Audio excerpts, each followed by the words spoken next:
super excited today, everybody. Welcome to the Resilient Minds podcast. You guys, I'm so pumped to introduce you to this amazing, awe-inspiring man who is absolutely passionate about collaborating with absolutely anyone who's wholeheartedly dedicated to sharing their amazing and awesome creative ideas with the world. He's no other than, of course, friend first, and top-tier internet marketer, Paul Getter. How are you, my friend? Hey, thanks a lot, Eric. Wow, I was like, who is he introducing? This amazing guy. I'm like, the wrong person here. This is the wrong call. But yeah, man, thanks for that introduction. I appreciate it. Pleasure to be here. Bro, I appreciate you for being here so much. I know that, in your experience, you've had so many ups and downs, and your career, it began in some sort of like, there's these elements of desperation, but you fired it out of the water. You've stepped it up. You've discovered the power of social media, and you really, without any formal education, you've taken the next level of commitment to yourself and learning every aspect of how to step it up, stepping forward, fast forward with just a few years, and now spending over $1 billion running ads for yourself and clients. And to be honest, now being one of the top % spenders on Facebook, and having over 1 million followers on Instagram. Amazing. Well, it has been a roller coaster ride. It wasn't always spending a whole lot of money on ads, and didn't always have 1 million followers. And so, yeah, there was definitely a journey to get there. And hey, let's be honest, there's still days where it's a struggle and there's ups and downs, and those things can go week to week. One week you're like, oh man, we're winning. Next week you're like, oh man, something's going crazy. So yeah, but it's been a journey. It's been a journey. Dude, it's a pleasure to have you. Just grateful for your time. I know that you're so trusted, well respected in the internet marketing world, and I'm definitely have been a big fan. I've been following you for quite some time, and it's always nice to learn from the people that are a step ahead of you as I continue to grow. So I just I think that so many people that are watching this live or watching it back. It's so important to really connect with them and realize that, Paul's just, he's a human. He's also a human, having a life, doing things, going through the 50% human. 50%. So let's take it back a bit, I always say on the Resilient Mind show, how we really talk about how our experience really thrives and helps us commit to our big why, our big purpose, and how we step up in the world. So if you don't mind taking us back a little bit, and obviously, I know it's going to be the Coles Notes version, but still, like, taking us back, like, to that experience of life that helped you realize, what is it that I need to, like, how do I need to step up and serve at a higher level? Yeah. So, fortunately, first of all, again, thank you for having me here. Eric, you're doing amazing things, and really it's my honor to be on the podcast with you. You're doing amazing stuff. So yeah, I was brought up in a low income home, trailer in South Florida, and we really didn't have much to speak of, but my parents instilled inside of me, hey, if you want to have something, you got to work for it yourself. It's kind of like this anti-entitlement type of mentality that we see today. So it was like, look, if you want to go to the movies, me and my cousin would grab the lawnmower and we would go door to door knocking on doors and say, hey, can we mow your grass for $5? And, that's how we made money as 10, 11, 12-year-old kids, just trying to get money to go to the movies. So I was kind of like, brought up in a generation where it was a strong work ethic was something to be admired. And there was nothing wrong with sweating and working and hustling and doing whatever you could to make things happen. And, but, I was one of those individuals. I went to college, got a degree in theology, which is biblical studies. I quickly graduated and realized that it wasn't necessarily a marketable degree, which, you don't necessarily go to a college like that to, come out with a career to make a lot of money. It's more kind of like an arts or personal development type of journey. But so I worked all kinds of jobs. And it's funny because in a lot of times I tell people about, I worked at a place of employment where the boss was mean and just a horrible guy to work with. And so I told the story to a guy. Me and my marketing director, we did a podcast together, a webinar together, and everybody was like, man, James' is my marketing director. They're like, James's story was really interesting. And I was like, oh man, I got to tell my other stories, because so I worked some crazy jobs. I worked fast food restaurants. I worked, McDonald's, Burger King. I worked Burger King for 4 hours. So wow. So I can relate to that big time. It's like having those jobs where you're thinking like, I get to be here for a little bit longer, and all of a sudden you're like, I'm done. I'm not an employee. I like, fuck this. Yeah. So when it came to working at Burger King, it was not a resilient mindset at that point. Yeah. So I was just a young teenager. Me and my friend, we were walking by Burger King in our neighborhood, and it had a big old hiring sign out there. And we're like, hey, yeah, summertime, let's go there, and filled out an application. And the manager said to us, today is our opening day. Can you start today? And we're like, yeah, I guess so. He gave us uniforms, no training or anything, put me on the drive-through, put my friend on the grill, and the only other person working there was the manager on their opening day. So I'm running the drive-through, my friend's running the grill. Again, absolutely no training. The manager's running around trying to help both of us and stuff. And by about lunchtime, things got crazy. The lines were out the door and everything like that. And it was 3 people in there. And so me and my friend, we realized that we didn't want to work at Burger King anymore. So we gave our uniforms back at lunchtime. So we made it from breakfast to lunchtime, and we left at lunchtime for our day's job at Burger King. So I've done roofing before. Of course, down in South Florida, that's like pure torture to do roofing. But then. So what was your experience as you continued to kind of grow through, going through growing through what you were going through, and really experiencing, how did you get this experience into going into marketing? Like what was it? And now, being like a top tier, advisor, what is it that really gave you that experience, that defining moment that you were like, this is it? Yeah. So I think after a series of working places and realized that I was not kind of like made for working for somebody else. And a lot of times entrepreneurs, they can relate to that statement where it's like, look, you want to set your own schedule. You're kind of your own individual, and it's difficult for you to kind of work under certain predefined rules. And unemployable. Unemployable. Yeah. That's what it was. So I ended up quitting a job. I was working at a sales job, and hated it. Did have a mean, angry boss, and I quit. And one of my friends had told me at this time, Facebook was just in its first year or so, and my friend was going off to college, and they said, Paul, you need to get on Facebook so we can stay in touch. And so that kind of tells you something, that at that time, Facebook was the place for, high school and college age kids. And so I jumped on, and I started, again, initially I thought Facebook was like a game, go there and waste your time, play Farmville and stuff like that. And then I quickly saw businesses that were putting up Facebook pages. And that's when it kind of hit me that there might be like business opportunity, like money that could be made through Facebook.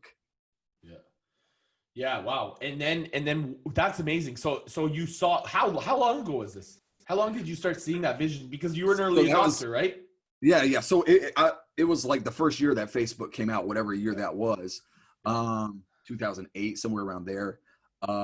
So I remember what happened was I saw businesses putting out Facebook pages, promoting their business.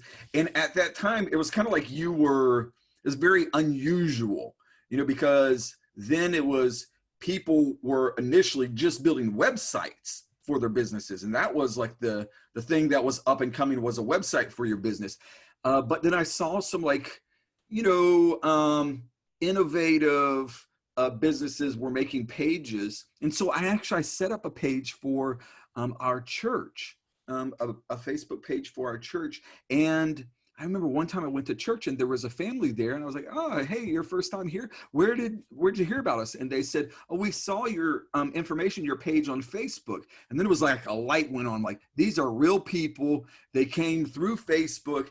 And that's when I began to reach out to other businesses and say, look, you can grow your business through Facebook. You can connect with people in your community. You can build your business. You can make sales through Facebook. And so I kind of like started out as a hobby, and I connected with some businesses and making like $20, $30 a month. I'm managing, posting and helping them grow their Facebook page. And then it just kind of like snowballed where one business told another one. And next thing you know, I've got 20 clients that I'm managing their Facebook page. I was like, wow, it took that transition like, okay, Yeah, wow, yeah. I can make enough to pay the car payment on this. And it was like, wow, I can pay the rent on this. I'm like, wow, I can buy a car with this. And so it just kind of slowly took that progression where I realized, look, there's big money to be made on social media. Wow. And what really, that's beautiful, because I think that, especially, being an early adopter, and then also now seeing where it's taken you, and, seeing that there must have been so many difficult moments where you had to build that element of courage or determination or resilience. I wish that was something that I got a hold sooner, was this resilient mindset, because when you're doing a platform like Facebook or any new platform, the rules were always changing, so I would start doing one thing and then policies would change or new features, or they would change, there was just so many changes. So something that I was doing in January, by the time August came around, it was against policy to do that, or you can no longer run ads for that, or, or the algorithm monster that changes. And what you were doing 6 months ago wouldn't work, or you would get ad accounts shut down. I mean, so it's like crazy stuff like that nonstop. And a lot of new marketers, they face that of like trying to figure out how to make things compliant, ad accounts getting shut down, algorithms changing, different type of platform. Everything's always updating. And I can tell you, man, there was times, I remember one night I'm laying in bed and all of a sudden my phone just starts on and I get all these notifications, and every Facebook page that I had, I was manager on big company pages. I mean, Fortune 500 companies and stuff like that. And all of a sudden I start getting notifications. Your page has been disabled. Your page has been disabled. Your pages, every page that I was an admin on was disabled. And it was some glitch in the Facebook world. But you got to imagine 2 o'clock in the morning, you get all of these notifications of every client, every page that you're on has been disabled. You're like, okay, I'm dead. I'm done. Yeah. So I look back at moments like that, and it happened so often that I had, it would happen. And then 2 weeks later, 3 weeks later, I'd get it sorted out, and then we'd be back on the road again. And it happened 6 months later, and it was like, the stress and freaking out and everything like that was there again. Then 2 or 3 weeks later, you'd figure it out. So I got to the point when something like that would happen, when something would shut down, when something would change, that I would just tell myself, look, I've been through stuff like this before, and I've got the skills and the knowledge to figure out how to fix it sooner or later. And so I just had to kind of like give myself that assurance. Okay, this is different, but you've always been able to figure it out. So don't worry about it. You'll figure this out sooner or later. It's that willingness to adapt. I love that you say that, because I think that that's what every successful entrepreneur, every successful individual that I've spoken with that's been on the show, the same thing is that willingness to adapt, the willingness, the adaptability. And that is what is ingrained in us to become from, and Russell talks about this, Russell Brunson, all the time. He talks about how can you come from a perspective of adaptability to not just your product or service, but the client. Yeah, absolutely. No, I've done that. I've worked with, I'll give you an example. We've had as our client, Grant Cardone and Ty Lopez at the same time. Those two are polar opposites in many regards. They're both very successful entrepreneurs, brilliant marketers in their own rights, and that, you know, they are amazing individuals. But if you look at them, Ty Lopez is kind of like, you know, take it easy. Yeah, you know, let's make money. And, you know, he's out on the farm all the time, and, you know, he's by the pool, and he values his life and, you know, that freedom. Grant Cardone, if you're not working 80 hours a week, you're a lazy bum. You know what I mean? So you got two different personalities, like that. One of them's like, go, faster, faster, faster. And the other one's like, we need to test. We need to optimize. We need to slow down a little bit. Don't spend so quickly. And the other one's like, just spend as much as possible, as quickly as possible. And so you have to be able to adapt. And it's kind of like a chameleon. You know what I mean? You're a chameleon. You learn. That's one of the greatest attributes when it comes to an agency or working with clients, is that your personality and who you are can adapt to that other person's personality, where you can mesh with them. Wow. So important. So important. And like, especially like that is two polar opposites, Grant Cardone and Ty, like talk about like completely different people. Like, I love it. So now, like, when you serve at this high level and you get to serve at this high level with these amazing entrepreneurs, what is it that you would say is become like, has there been moments where now in business, because now you're at this, you know, you continue to grow obviously, but you have, there's always room for the next step. There's always room for the next step. There's always room. And that element of growth for you, what is it now that continues to drive that why to continue to serve?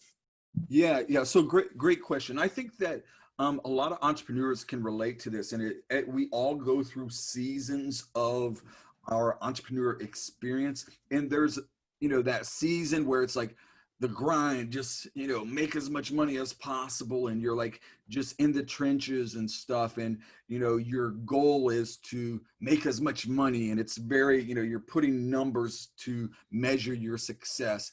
But there comes a transition where it's, you know what, I like to put it this way. It's not necessarily about the income, but it's about the impact.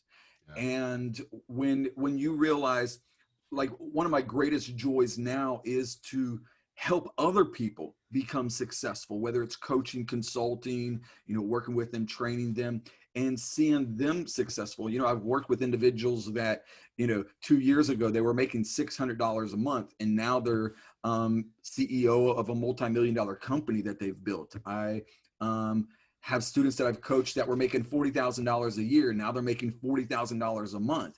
And the impact that you can have on a person's life and their family and their goals, and just, you know, helping them, that really that's a cool feeling, to be able to do that. And once you know the tools and you know things that are working, it's easy to teach people. You know, it's like one of my current coaching students right now is a doctor. I mean, he's a flight surgeon, a full-on doctor, and he's wanting to get into the entrepreneur space. And he was like, look, I don't know how to do this. This is what I've been doing. And I told him, I was like, look, everything you got is amazing. You got good stuff to work with. We just need to put things in the proper place.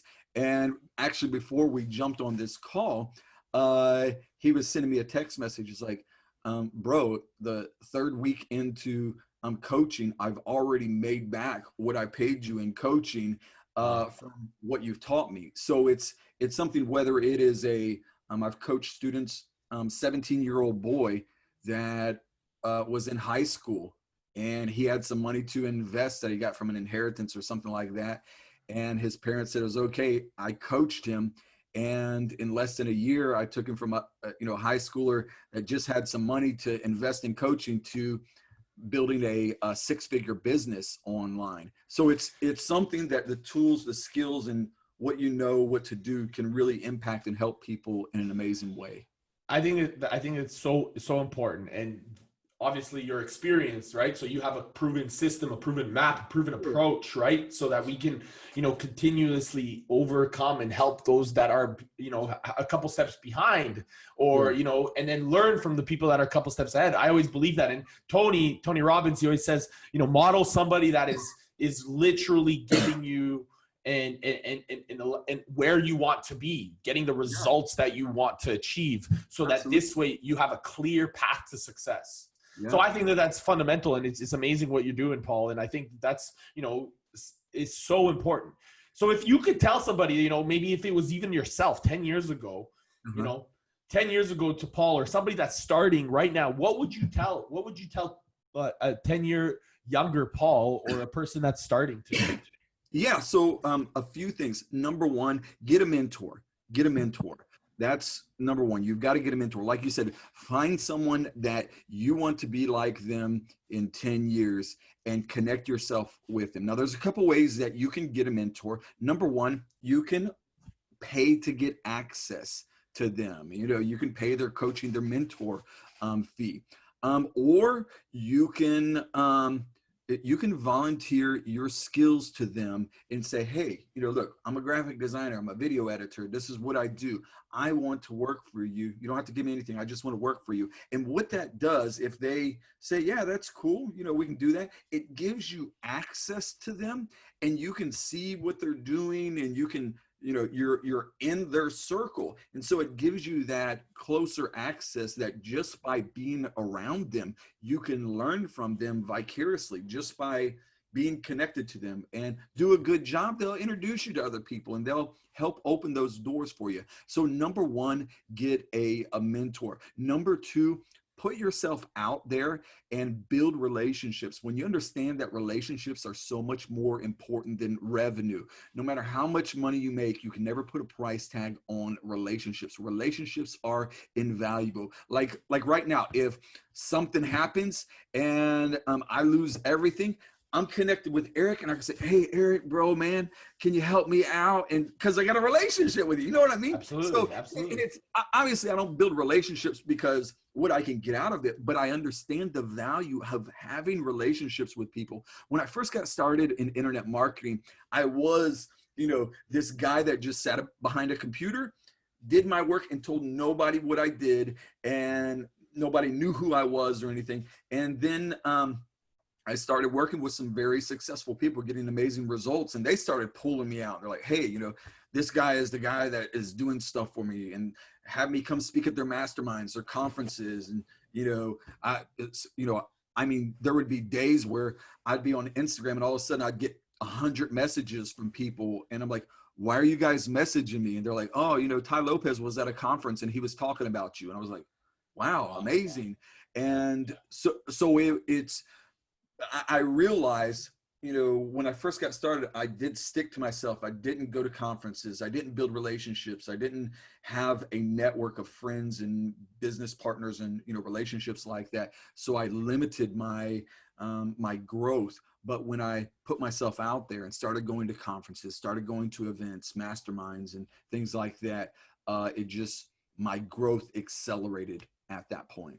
I think so one thing I just want to touch on, and I think that's just like you touched on a couple things that I personally, I totally love, because when we spend the time to like really just create relationship and create value and like inherently want to serve, I think that becomes like a really fundamental practice in the evolution of of greater entrepreneurs, of like collaborating, of making more, because so many people think of like competition, right? Like, oh, there's competitors. Yeah. I personally believe in abundance, right? Like I personally believe. I don't, it's funny because I had a client come to me and he has a course that is very similar to a course that I have. And he's like, would you take me on as a client? I'm like, yeah, absolutely. I knew who he was. He's like, this is my course. You don't think it's a direct competition to yours? I'm like, I don't believe in competition. People will buy my course. People will buy your course. There's enough out there for, 10 other people to have a similar type course too. So yeah, I'm the same way. I don't believe in competition. I believe in abundance. And I don't believe in competition. I believe in collaboration. You know what I mean? Yes, it feels like it's like a mindset shift once you start seeing results, right? Like Yeah. I think the resilience of like pursuing something and then it starts like to flow like avalanches, like the universe, God, a higher power, it starts to flow through us, and I think Yeah. that we then decide that like we want to like share with one another. It's like Yeah. I don't know how to explain it, but I do believe it's just so beautiful. Yeah. So here's an interesting thing.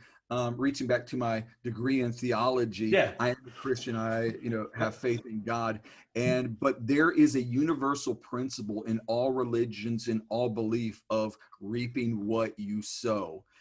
So you sow positivity, you sow helping others, you sow goodness, you're going to reap that. And so, yeah, you can never go wrong giving to others, helping others, lifting others up, because it will return back to you. Amen, man. I totally agree. Yeah. Um, We can collect honestly, up an offering now if you want. yeah, I love it. Yes, I love it. You're amazing.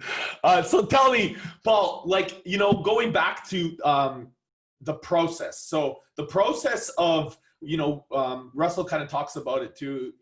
And I think any marketer really talks about it, is like the process of buying traffic versus owning traffic, Yeah, yeah, and how important that fundamentally is, especially nowadays. Like with us, we really like, I really believe that when you own the traffic and you use email marketing tools and you automate that process and you become like so fundamentally connected, that allows you to really stand out even more in the marketplace than just using, like you said, because you had all these things disabled yeah, consistently, right? yeah. So that traffic was now, there was a little bit, and algorithms and all these things. So Sure, sure. do you mind sharing, like, with anyone that's listening live or later on in the recording, how important that is, that difference between buying and actually owning?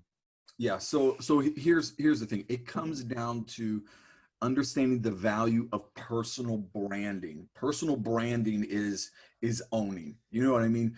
It is your audience, your followers, your tribe of people. They know you. So it's not something you're clicking a button, you're paying, but it is you're building relationships with people, whether that's email, whether that's Instagram followers, whether it's Facebook page, TikTok, YouTube, your subscribers, everything like that, email sequences. You own that traffic. And so, if you wake up one day and you're like, hey, I want to make some money, you can shoot out an email, you can post it on your social media sites, and you have built relationships. You've sown into them. I'll give you a great example. So this past week, we did something that we had never done before. Me and my marketing director on my team, we did a free 5-day challenge where we invited a bunch of people to a private Facebook group. And for 5 days, all we did was teach on Facebook ads, marketing funnels, webinars, cool stuff like that for 5 days. Towards the end of it, we gave people an opportunity to work with us, to go to the next level. And the intention of it was to build relationships with people. Yeah. But by the time we were done giving to people, you don't even have to sell anything. They're like, no. What do you have I can buy from you? Because I can't wait. Yeah, I can't leave. So it is about building that personal brand, building your audience, building your tribe, owning it, them being connected to you, and not just, hey, I get my traffic, I buy my traffic from Facebook and click buttons and pay money to get leads and stuff like that. It's like you've already built it's like real estate. You know what I mean? You've built real estate that generates money for you. I think that's, yeah. And really, like you touched on how you already, obviously you show up those values in your business, in your work, how, the 5-day challenge. And then obviously from there, you don't even have to, it becomes, because you've given so much. Now it's like, I want more. I'm excited. So how how else do your values really show up? Because you talked about like, you know, a degree in theology, you know, evidently you like, I see this abundance. I see this like brilliance of like really connection, you know, myself too. I'm a man of like massive, you know, faith over fear. And I believe that, you know, your values really show up in your work, right? So Yeah. how do they show up even more so in your work? Do you mind sharing a little bit? Yeah. So, you know, one of the first things in getting started, building that personal brand or putting yourself out there is I think a lot of people have an identity crisis. You know, they're trying to be everything to all people. You know, like, okay, I'll be like this because this will attract this person. I'll be like this to attract this person. And when you try to attract everybody, you end up attracting nobody because you're not being authentic. One of the best things that you can do is just be authentic to who you are. You know, I remember when I first got started that, you know, I would kind of leave my faith is here and my business is here. And I just kind of like kept it compartmentalized in it and everything like that. Obviously my core beliefs and everything like that still came through my faith, but you know, I would just kind of shy away from it. Now, man, you know, I don't mind telling people, hey, you know, I have faith. I believe in God, and you know, I believe the Bible, and you know, this is my faith. This is who I am, and you know, there's some people that, hey, they may not connect with me on that level, and you know, if they don't want to work with me for that, then chances are I probably wouldn't want to work with them either. So it just kind of like filters out. It doesn't helps me out, you know, because if someone doesn't want to work with me simply because of my faith or my beliefs, then you know, well, that's their loss. So, and then again, embracing, you know, for me, the internet marketing nerd, this is not an act. This is real. I wear a bow tie and glasses. It's not like a costume for me. It's like, this is who I really am. You know, I was coding computers when I was 10, 11 years old as a kid. You know, so the nerd thing, that's like really who I am. And I'm just like, wow, it's cool that I can be known in a business as this is who I am. And now it's kind of like, it's cool to be a nerd, I guess. It really has changed, hasn't it? Like I remember like, as I've gotten older, you know, and going from different experiences in life, it's like now the cool thing is to learn. The cool thing is to learn. And by the way, we get to leave this beautiful like legacy behind for the generations, you know, for our kids or for our grandkids of like how it is really cool to be somebody that wants to stand out and do things for good, being a force for good, as Tony likes to say. Absolutely. So listen, you know, you've given us so much, like, and I'm just so grateful, but I really want to understand, you've given us so much of the path for success. And I think that, you know, there is a process probably that you have within the way that you serve your clients. So do you mind describing the process, the way that you serve, you know, clients within whether they're starting out or, you know, the Grant Cardones and the Ty Lopez's? Yeah. So one of the things that we have learned is one of the best things that you can learn to do is say no. I would rather say no to somebody that I wasn't really confident that I could sincerely help them versus a person that says, hey, I got a big budget. You know, we can make good money from them. But if I'm not confident that I can really help them, then I will decline it. So the main thing, you know, at the core of our business, we are very results driven. And a lot of times that is structured in the deals that we make with our clients, you know, with our partners and stuff, because we will do things where we celebrate in a profit share with them. So the more money we make them, the more money we also make. So it lends itself to, hey, we want to get results. And then secondly, we do things like, hey, it's a month-to-month contract, which again, within this sphere of internet marketing agencies and stuff, that can be somewhat unique because a lot of times agencies, they want to lock you in for, you know, 6 months, a year contract. And that puts you at a disadvantage, because if they're not getting results, then you're going to be really unhappy. And so I would rather not work with someone that is unhappy. So I kind of like, hey, yeah, if we can't get you results, if it's not working, you can fire us at any time. So fortunately, that has worked in our favor, because most of our clients stay with us a really long time. So yeah, we are results driven, and we put that responsibility on us, our team, and we've learned to say no. You know, we'll have people come to us and we'll look at it, we're like, yeah, I don't really see this. I'm not sure, because here's the thing. Everybody that comes to you is the next multi-million-dollar idea. You know what I mean? They're gonna be like, oh yeah, this is gonna be huge. This is gonna make hundreds of millions. I got it. Yeah. And you're looking at it and you're like, I don't see that. Of course, I have been wrong before. I remember one time sitting in a Starbucks with a guy, a CEO of a company, and a friend of mine had made the introduction. And this is when internet marketing was very, very new and stuff. And I remember them sitting there telling me this idea. They're like, okay, so what we're going to do is we're going to sell coupons. And I'm like, you're going to sell coupons? You get coupons for free in the newspaper. Like, no, we're going to sell coupons to businesses. And I'm like, man, this is strange. I've never heard of this before. And they're telling me there's like, this is going to make hundreds of millions of dollars and everything. I'm like, yeah, I don't get that. They're also known as Groupon now. So, Wow. so Hey. Wow. Yeah. So I've missed some good ones before, but you know, it was one of those, I didn't see it, they saw it, or maybe they didn't communicate it to me right, or maybe it was just such a new idea that it was so strange. But you know, a lot of times it's like a guy coming to you, hey, so this is what we're going to do. We're going to make a taxi service, but we're not going to own any cars. Yeah, we're going to use other people's cars.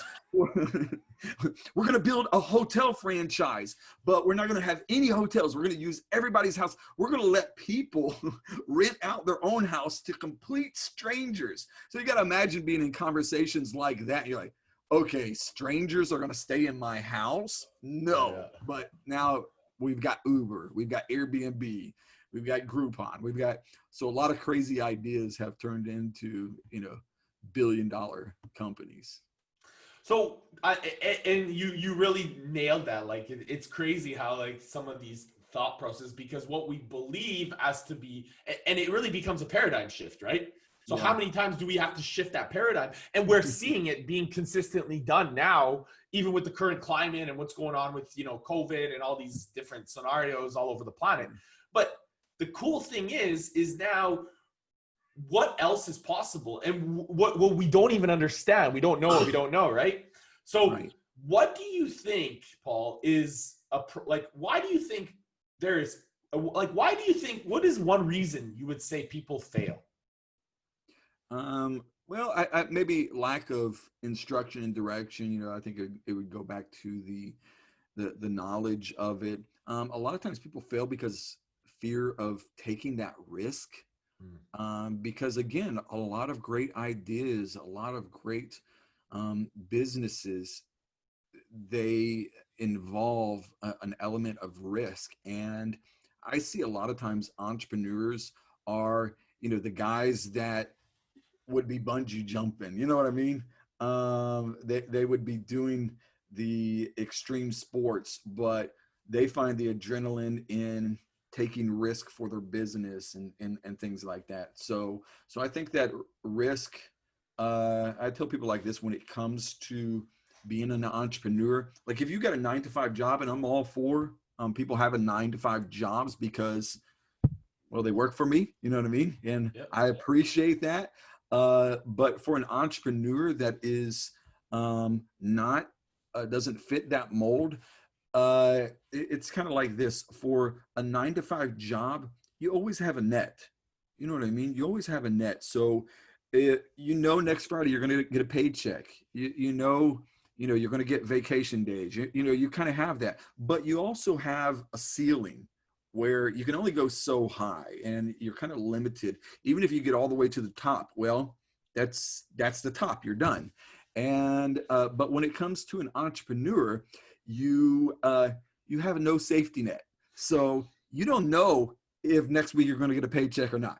You don't know if the client's going to cancel on you. You don't know if you're going to get the next contract. So you have no safety net. You could be making good money this month and things go crazy and you're making no money next month. Reality, that can happen. But you also don't have a ceiling. So I think the entrepreneur says the risk of not having a net versus not having a ceiling is worth it.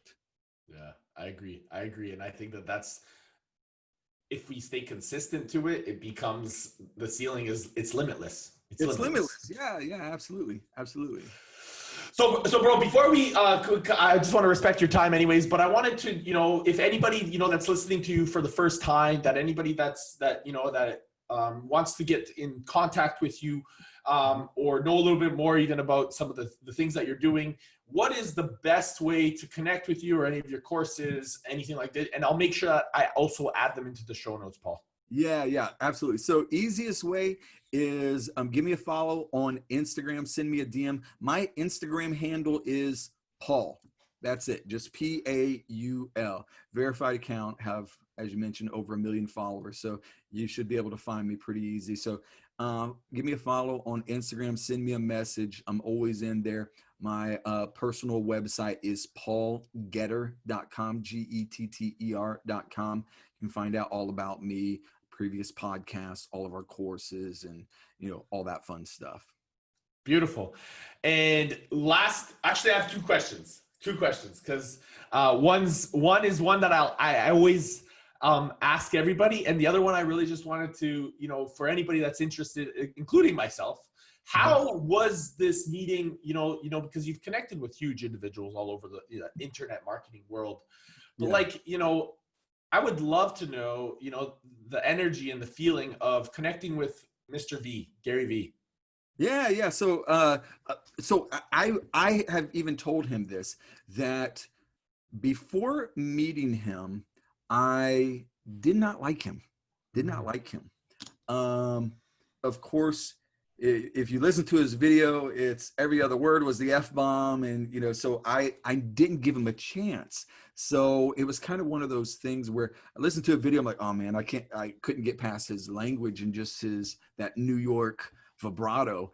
But then when I got to know him, the dude really has a heart to help people, plain and simple. I mean, if you follow him, if you read his books, listen to his videos, he really, really wants to help people. So with that being said, I may not like a person's, style, but if a person wants to help people, hey, we're on the same team. So that's one thing that really shines forth with Gary V, is that he is a sincere individual. Matter of fact, here on my desk, I read again this year, Crush Such It. a good book. Yeah. And so I've got all of his books and audio books and stuff. And again, you really catch it that he wants to help people. And again, in my book, that's a cool person. One of the biggest changes for me was his book, Jab, Jab, Jab, Right Hook. And I just love that, man. Like when I was working in the oil field and like really down and out, I remember like that book just like really putting into me and inspiring me to like step it up in my life and doing things that are uncertain. So yeah, man, mad love to the guy. So last question, if you had 3 days left to live, what would you do? I tell you what, I take a few days off. I take a few days off. No, man, I'd spend with my family. Of course. Yeah. No, that's outside of business, money, everything like that. Again, it comes down to relationships and your family. None of us are promised tomorrow. I mean, 3 days could, that's a sober reality that anybody, we may not be able to talk to each other tomorrow. That's life. That's reality. The Bible actually says life is but a vapor, here today, gone tomorrow. Whoosh, can be gone. So when you realize how fragile life is, so a turning point in my life. My father was 55 years old when he passed away, and I was a young guy when that happened, in my 20s, and it impacted me in such a way that I realized, okay, my father, who, you just assume is going to live to 85, 90 years old, 100 years old, gone at 55. It gave me a reality check that, hey, every day we should treat it like it's could be potentially our last day. And so that was kind of like in my mind. I tell you what, I remember in that period of my life, after that happened, I would go outside and I would look at clouds differently. Silly as that sounds, you just look at clouds and you're like, those are cool looking clouds. So you learn to appreciate, and you're thankful and grateful for what you have. Yeah. Trade expectations for appreciation. Yeah. Absolutely. Yeah. Absolutely. Amazing, man.